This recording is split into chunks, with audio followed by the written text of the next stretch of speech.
اچھا، ایک بات راجہ صاحب بتائیں کہ آج حکومت کی جانب سے کہا گیا کہ آپ جب تحریری طور پر اپنے مطالبات دیں گے تو آپ کو تحریری طور پر حکومت سے ایک معاہدہ بھی کرنا پڑے گا. تو اگر آپ کی عمران سے مشاورت ہو جاتی ہے تو کیا اس کے بعد تحریری طور پر اپنے مطالبات رکھیں گے اور تحریری معاہدے کے لیے تیار ہوں گے آپ؟ نہیں، بالکل نہیں. دیکھیں، پچھلی جو ہماری نشست ہوئی اس میں بالکل وضاحت سے حکومت کی طرف سے یہ کہا گیا کہ ان کے کوئی مطالبات نہیں ہیں. اگر ان کے کوئی مطالبات ہی نہیں ہیں تو معاہدہ کیا ہو؟ ہم مانگ کیا رہے ہیں؟ ہم تو یہی کہہ رہے ہیں قانون کے مطابق ایک کمیشن بناؤ، جو اختیار قانون نے دیا ہے اس کو استعمال کرو، اور جن لوگوں کو ناحق جیل میں رکھا ہے ان کو ضمانتیں دو، جیل سے رہا کرو. تو اس میں معاہدے کی کون سی بات ہے؟ ہم کیا معاہدہ کریں ان کے ساتھ اس کے بعد؟ کہ ہم الیکشن کی بات نہیں کریں گے، جو لوٹ ہوئی، جو عوام کے مینڈیٹ کو سلب کیا گیا، ہم اس کی بات نہیں کریں گے؟ ایسا کوئی معاہدہ نہیں ہوگا.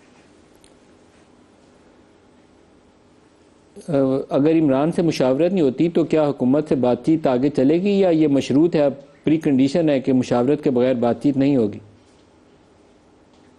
جی بالکل یہی طے ہوا تھا کہ مشاورت ہوگی خان صاحب سے پہلے، پوری کمیٹی کی، مذاکراتی کمیٹی کی ہماری جانب سے، پھر بات آگے ہوگی. اگر وہ ملاقات نہیں ہوتی تو پھر آگے کوئی بات نہیں ہوگی. تو یہ تو پھر آپ کی پیشگی شرط ہوگی کہ پہلے عمران خان سے مشاورت پھر مذاکرات. دیکھیے، یہ تو ظاہر سی بات ہے نا. وہ جو حکومتی مذاکراتی کمیٹی ہے، کیا وہ مشاورت نہیں کرتی اپنی لیڈرشپ سے؟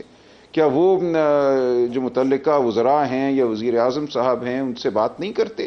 تو ہمیں کیوں روکا جا رہا ہے بات کرنے سے؟ بات کرنے میں کیا اتنی دشواری ہے؟ یہ اس کو شرط تو نہیں کہہ سکتے. یہ تو بالکل ایک ایسی بات ہے جو کسی بھی مذاکراتی عمل کا ایک لازمی عنصر ہے کہ جن لوگوں نے پارٹی کو چلانا ہے، پارٹی کے ممبروں کو، سپورٹروں کو. کنسلٹیشن آپ کا رائٹ ہے، اس کو تو میں ڈینائی نہیں کرتا، لیکن ہے تو اب جماعت کی جانب سے پری کنڈیشن ہے. نہیں، یہ پری کنڈیشن نہیں ہے، یہ مذاکراتی ایک چیز راجہ صاحب اور بتا دیں، جب ہم کہتے ہیں کہ پاکستان تحریک انصاف مطالبہ کرتی ہے کہ اس کے پولیٹیکل پریزنرز جو ہیں ان کو رہا کیا جائے، تو پولیٹیکل پریزنرز کی رہائی میں عمران خان شامل ہیں. عمران خان بھی ایک سیاسی قیدی ہیں، تو کیا ان کو بھی آپ اسی فہرست میں شامل کر کے حکومت سے ڈسکس کریں گے؟ جی بالکل.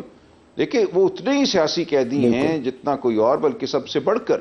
لیکن ہم یہ کہہ رہے ہیں کہ وہ آخری آدمی ہوں گے جو جیل سے باہر آئے گا. ہمارے تمام اسیران کو رہا کیا جائے. عمران خان صاحب اپنے لیے کوئی آسائش نہیں مانگ رہے.